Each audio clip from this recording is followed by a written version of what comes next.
Okay, Commandment 5.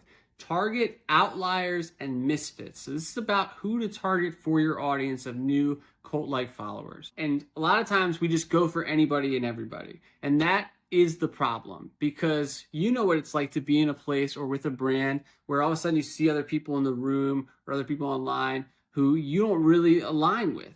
And that is why so many brands don't have cult-like followers, is because they're not particular about their values, and they care more about just getting one-time purchases than they do about getting a value-driven community built. And so you want to find customers who feel homeless, who feel like they don't have a community to be a part of. And so what you can do is think about them as your best customers are out there wandering. They're looking for shelter. They're looking for something to be a part of, something greater themselves. And start by doing an audience audit. Now, again, this is what Jody Ransford says in his book, How to Start a Cult. And the audience audit is you spend probably an hour. You list out all the possible audiences that you can go after. Be as specific as you can. And then for each one, rate their level of need. 1 being the highest need. These are the people who must have what you have to offer, and they'll get the most out of it.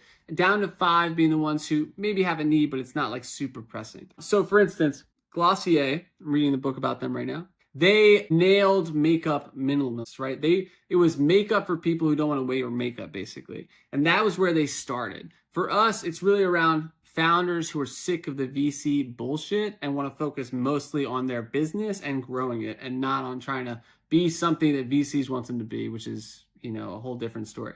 And so you want to think about who is the highest need and how can I go directly for them and not worry about anybody else.